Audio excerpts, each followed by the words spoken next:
অভিজ্ঞতা বলো, অভিজ্ঞতা কেমন? অভিজ্ঞতা খুব বাজে অভিজ্ঞতা। ভাই এখন ওটা স্যান্ডউইচ বানিয়ে খাচ্ছে।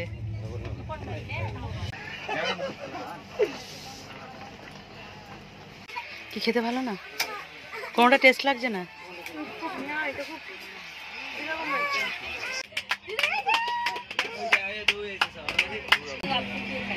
আইসক্রিমকে শান্তি ভাল লাগছে।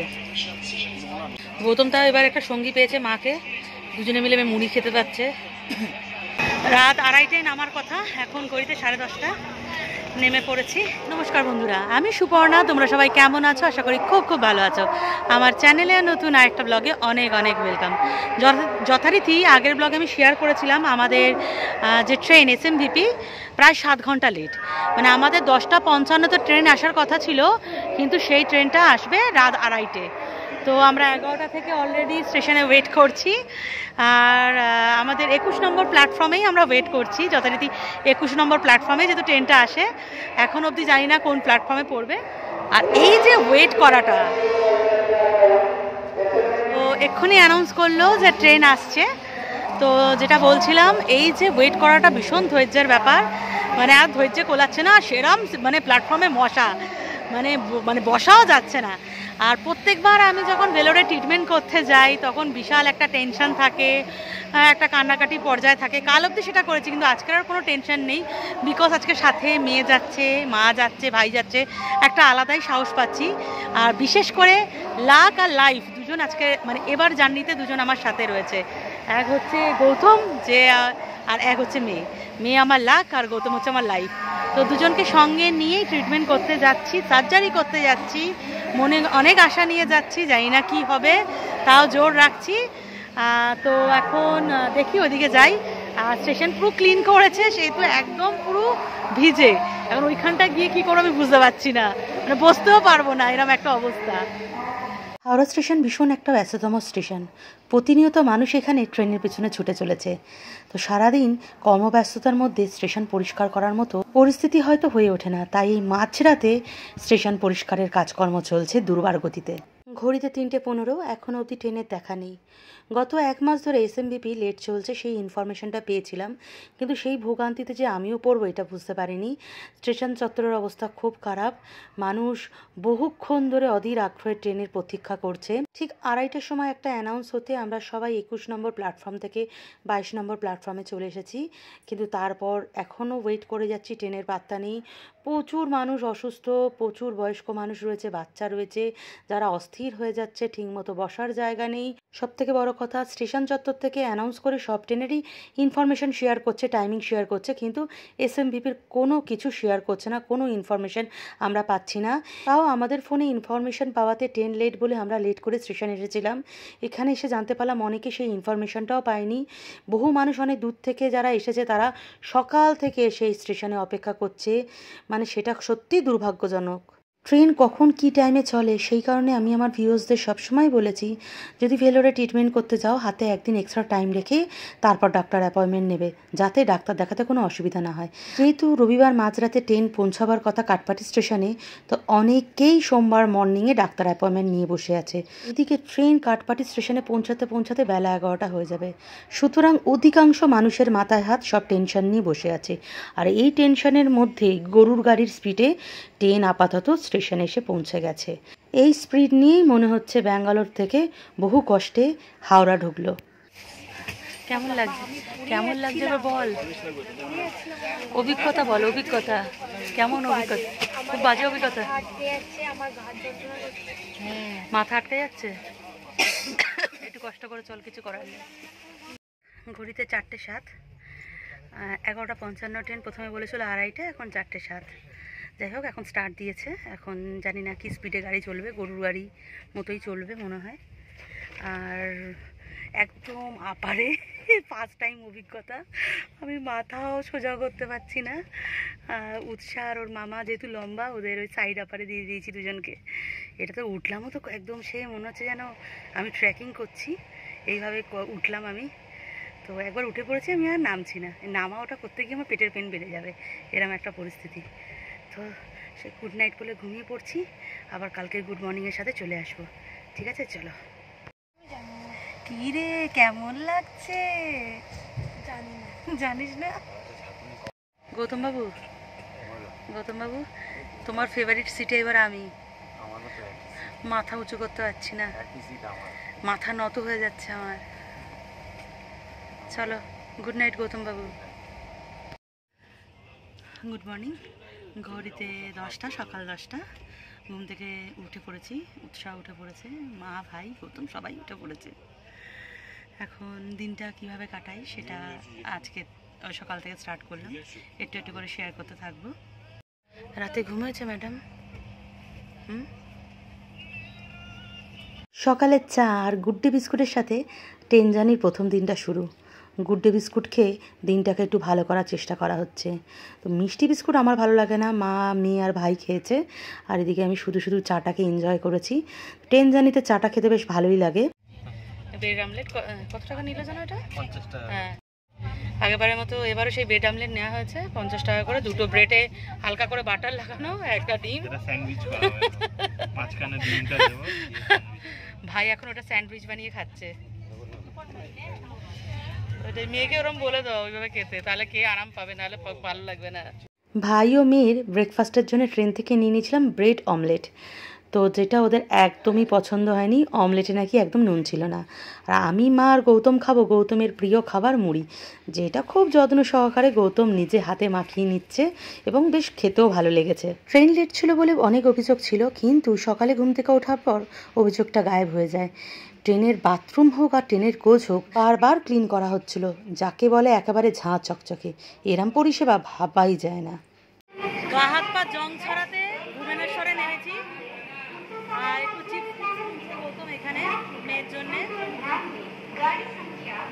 মেয়ের পছন্দের চিপস বিস্কিট কিনে দিয়ে গৌতমবাবু নিজের পছন্দের ফল কিনতে চলে গেছে। সেখানে দোকানগুলোতে মনের মতো জিনিস পাওয়া যায় না, যেটুকু পেয়েছি কিনে নিলাম, কারণ এই বোরিং জার্নিতে মুখ তো চালাতে হবে। শোনো, আমার আর মায়ের ঠিক অপোজিটেই দাদা বৌদির বাদ ছিল। দাদার ছিল মিডিল আর বৌদির ছিল লোয়ার। দুজনেই যাচ্ছে মেয়ের সাথে দেখা করতে। মেয়ে নার্স, ব্যাঙ্গালোরে যাচ্ছে ওনারা। চন্দননগর থেকে ওনাদের জার্নি। দাদার নাক ডাকায় সারা রাত কোচ পুরো কেঁপেছে। দাদাকে যে পজিশনে বসানো হচ্ছিল দাদা ঘুমিয়ে পড়ছিল। কিন্তু হাজব্যান্ড ওয়াইফ মনের দিক থেকে ভীষণ ভালো মানুষ, ওনাদের জন্য জার্নিটা বোর লাগেনি। তো দুপুরের লাঞ্চে ছিল জিরা রাইস আর কষা মাংস, যেটা মা বানিয়ে এনেছিল। আমরা ট্রেনে 5 জন মিউজিক্যাল চেয়ার খেলেছি। মা নিজের বাত ছেড়ে ভাইয়ের বাতে গিয়ে শুয়ে পড়েছিল। গৌতম ওইখানেই মাকে খেতে দিয়ে দিল, কারণ খাওয়ার ঘুম ছাড়া ট্রেনে তো কোনো কাজ নেই। দিদার নাতনি দই খাবে, এদিকে নাতনিকে দিয়েছে, নাতনি দইয়ের প্যাকেটই খুলতে পারছে না। ইস কি করছে, কুস্তি করছে।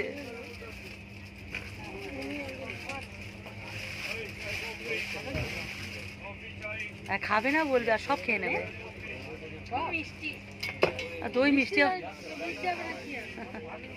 চিল্কার গা ঘেঁষে ট্রেন আরও দুর্বার গতিতে ছুটে চলেছে অন্ধ্রের দিকে। তো কোনোবার এইভাবে চিল্কাকে ঠিকমতো দেখা হয়ে ওঠেনি, কারণ আমি আর গৌতম একদমই জার্নি করতে পারি না।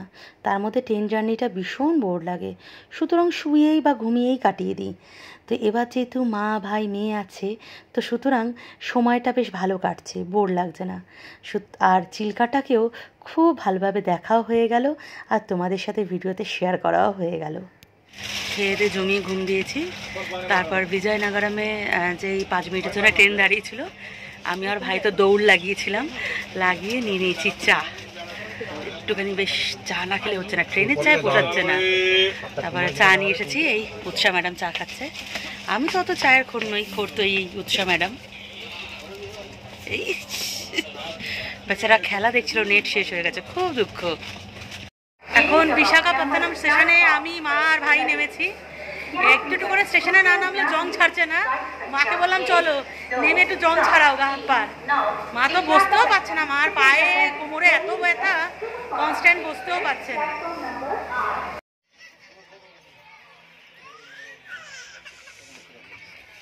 কি খেতে ভালো না? কোনোটা টেস্ট লাগছে না? হ্যাঁ, এত টাকা দিয়ে বেকার হয়ে গেল। যেহেতু আমি ইডলি বড়া খেতে ভালোবাসি, তাই বিশাখাপত্তনম থেকে ভাই নিয়ে নিয়েছিল বড়া আর ইডলি, কিন্তু একদমই টেস্টি ছিল না। অগত্যা খিদে পেয়েছে বলে খেতে হয়েছে। সেই দুপুর থেকে গৌতমবাবু কন্টিনিউয়াসলি ঘুমিয়ে যাচ্ছে, ওর আর কোনো পাত্তা নেই। কি এনেছিস? কেক, আর এদিকে কি আইসক্রিম এনেছে। জিনিসের প্রচুর দাম, কোনো নামি ব্র্যান্ড নয়, এদের লোকাল ব্র্যান্ড, তাও এক একটা আইসক্রিমের দাম 60 টাকা নিয়েছে। আমার মা মুড়ি খাওয়া স্কিপ দিয়ে আমার মা এখন আইসক্রিম খাচ্ছে। আইসক্রিমকে শান্তি ভাল লাগছে। আমারও দই উঠছে বারবার দেখে আমার বাবার মনে হচ্ছিল ওটা আইসক্রিম হলে ভালো হয়। তো ভাই বিষ খুঁজে খুঁজে ঠিক বের করেছে আইসক্রিম, গিয়ে ভাই আর গৌতম মিলে আইসক্রিম এনেছে। আইসক্রিমটা খুব ভালো এনজয় করছি। আইসক্রিম খাওয়া শেষ আমাদের, এখন মা মুড়ি মাখছে। গৌতম তাও এবার একটা সঙ্গী পেয়েছে মাকে, দুজনে মিলে মুড়ি খেতে পাচ্ছে। দিন ছিল চ্যাম্পিয়ন ট্রফির ফাইনাল, 9 মার্চ নিউজিল্যান্ড আর ইন্ডিয়া খেলছিল।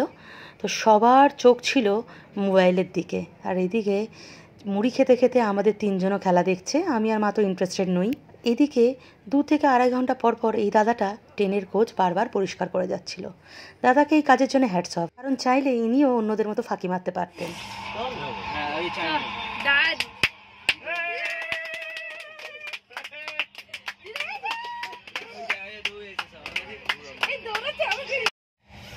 রাতে ডিনার আর করিনি, একদমই ইচ্ছা করছে না। টুকিটাকি যা খেয়েছি, কেউ আমরা রাতে ডিনার করিনি। মা তো এক গাদা রান্না বান্না করে নিয়ে এসেছে, কিন্তু একদমই কারোর ভালো লাগছে না। আর খাওয়া আর ট্রেনে ঘুম ছাড়া তো কিছুই নেই। এখন দাঁড়াও তোমাদের বলছি, 10:30 বাজে। আপাতত একদম টঙে উঠে পড়েছি শোয়ার জন্যে। একটু রেস্ট নিই, কালকে তো ট্রেন লেট যেহেতু রয়েছে, মাঝরাতে নামার কোনো ব্যাপারই নেই, তো ঘুম নষ্ট করারও ব্যাপার নেই। এবং এখন ঘুমাবো, সকাল উঠে দেখা যাবে কোথায় পৌঁছেছি কি হচ্ছে। আর এই আরেকজন সারাক্ষণ হাতে ফোন ঘেটে যাচ্ছে। তুই তো ট্রেনের অভিজ্ঞতা কিন্তু শেয়ার করলি না আমার ভিউয়ার্সদের সাথে। আচ্ছা আচ্ছা আচ্ছা, আমি তো ভুলেই গেছিলাম রাতে আমাকে ওষুধ খেতে হবে। বাধ্য হয়ে একটা এই বিস্কিট বের করেছি, ট্রিট বাস চকোফিলস, এটা খেয়ে ওষুধ খেয়ে নেব। নেক্সট ডে মর্নিং ঘুম থেকে উঠে দেখি ট্রেন একটা মারাত্মক স্পিড নিয়ে এগিয়ে চলছে। এইভাবে এগিয়ে চললে জানি না কতক্ষণে আমরা কাঠপাটিতে গিয়ে পৌঁছাবো। এই দুর্বার গতিতে এগিয়ে যাচ্ছে বলে ট্রেন এত লেট চলছে। যেহেতু লেট চলছে বলে কোনো সিগন্যাল পাচ্ছে না, সেহেতু ট্রেন এই স্পিডে চলছে। মানে বিরক্তি লেগে যাচ্ছিল ট্রেনের এই স্পিড দেখে, ট্রেনের এই গতি দেখে। মানে কি আর বলবো, মানে মনে হচ্ছিলো এর থেকে নেমে যদি হাঁটা পথে এগিয়ে যাই, ভেলোরে তাড়াতাড়ি পৌঁছে যাব। যেভাবে ক্যামেরার দিকে তাকিয়ে আমি ব্রাশ করছিলাম, মনে হচ্ছিল যেন কোনো দাঁতের মাজন বা কোনো ব্রাশের আমি প্রমোশনাল ভিডিও করছি। পরে এডিট করতে গিয়ে আমারই হাসি পাচ্ছিল। ব্রাশ করতে করতে ভাবলাম ট্রেনের বাথরুমটা একবার তোমাদের সাথে শেয়ার করে নিই। ট্রেনের বাথরুম যে এত ঝাঁ চকচকে হতে পারে সত্যিই ভাবা যায় না। তার মধ্যে জাগুয়ারের কল লাগানো, ভাবা যায় যে মনে হচ্ছিল যেন বাড়ির বাথরুম। সত্যিই এতটা পরিষ্কার ছিল, পুরো নিট অ্যান্ড ক্লিন। নিচে একটা আলাদা করে কার্পেট পাতা ছিল যাতে পায়ে জল না লাগে। ইন্ডিয়ান হোক বা ওয়েস্টার্ন, সব টয়লেটগুলো ছিল নিট অ্যান্ড ক্লিন, কোনো স্মেল ছিল না। 2 মাস আগে অনলাইনে টিকিট রিজার্ভেশন করাতে আমি কী ধরনের সিট পেয়েছি সেটা তোমাদের সাথে শেয়ার করছি। এই আপার বাথটা পেয়েছি, সাইড আপার বাথ, আর এইদিকে পেয়েছি একটা আপার বাথ। মানে কী ধরনের সিট তোমরা জাস্ট ভাবতে পারবে না এত আগে টিকিট কাটার পরও। তারপরে পেয়েছি এইদিকে আরেকটা আপার বাথ, মানে সাইড আপার বাথ। আপার বাথের থেকে সাইড আপার বাথে তাও একটু রিল্যাক্সেশন আছে। এইদিকে একটা পেয়েছি মিডিল, আর একটা পেয়েছি আপার। মানে ভাবা যায় 5টা সিটের মধ্যে 4টে সিট ওরা দিয়েছে আপার, আর একটা দিয়েছে মিডিল। এবার ভেবেই নিয়েছি ঘরে বসে অনলাইনে ফোন দিয়ে আর টিকিট কাটবো না, স্টেশন থেকেই টিকিটটা করব। মানে মায়ের সিনিয়র সিটিজেনেরও সিট দেওয়া হয়নি যে একটা লোয়ার বাথ দেবে। আর একটা দেখলাম এই কোচের মধ্যে এক্সট্রা কিন্তু প্রত্যেকটা বাথে আলাদা করে প্ল্যাক পয়েন্ট বা রিডিং লাইট ছিল না। দুদিকে জাস্ট 2টো প্ল্যাক পয়েন্ট, আর কোনো প্ল্যাক পয়েন্ট ছিল না। রেণুগুন্টা স্টেশন থেকে গৌতম এখানে বড়া আর পেঁয়াজের একটা পাকোড়া নিয়েছিল, যেটা খেতে বেশ টেস্টি লেগেছিল। কথায় আছে, সফরে যদি সঙ্গী ভালো থাকে সে সফর যতই বড় হোক না কেন মনোরম হয়। সেম আমাদের ক্ষেত্রেও তাই হয়েছিল। মা আর আমি যদি কথা বলতে ভালোবাসি, বেশ ভালো সঙ্গী পাতিয়ে নিয়েছিলাম এবং সফরটা সত্যিই মনোরম হয়ে গেছিল। সবার সাথে গল্প করতে করতে কিভাবে যে এই এতটা সময় কাটিয়ে ফেলেছিলাম সত্যিই ভাবতে পারছিলাম না। তার মধ্যে ট্রেন থেকে বাইরে উঁকি দিলে প্রাকৃতিক সৌন্দর্য যদি এইরকম মনোরম হয় তাহলে আর কোনো কথা নেই। যাচ্ছি তিরুপতির দিকে। রাত 2:30টায় নামার কথা, এখন ঘড়িতে 10:30। নেমে পড়েছি। 4 নম্বর প্ল্যাটফর্মে দিয়েছে ট্রেন। এখন আবার 1 নম্বর দিকে যেতে হবে। 1 নম্বর গেট থেকে আমাদের অটো আসছে। এবার যেখানে থাকবো সেখান থেকে অটো পাঠাচ্ছে ওনারা, বারবার ফোন করছে। তো অটো তো ঠিক সময় চলে এসেছিলো, হোটেল থেকে ঠিক সময় অটো পাঠিয়ে দিয়েছিল। আর এখন আমরা অটোতেই রয়েছি। আর প্রত্যেকবার তো সকালে মানে ভোর রাতে যাই, রাস্তা পুরো ফাঁকা থাকে, বুঝতে পারি না। এখন তো রাস্তায় ভীষণ জ্যাম, যেতে যেতে অনেকটাই টাইম লেগে যাবে। আর আজকের আমার সিটি স্ক্যানের রিপোর্ট করার কথা ছিল, জানি না কতদূর কী করতে পারবো। এখানেই প্রায় তো 10:30টার পরই আমরা স্টেশন থেকে বেরিয়েছি। তো চলো আজকের ব্লগটা এখানেই এন্ড করলাম। দেখতে থাকো পরের ব্লগে আর কি কি মানে যা যা আমি এখানে আবার অভিজ্ঞতা সঞ্চয় করবো সেগুলোই শেয়ার করতে থাকবো। আর যেটা এবার বললাম যে একটা নতুন জায়গায় আমি থাকবো, এবার একটা অ্যাপয়েন্টমেন্ট নিয়েছি, সব কিছুই থাকবে। তো তোমরা সবাই ভালো থেকো, সুস্থ থেকো। চলো বাই।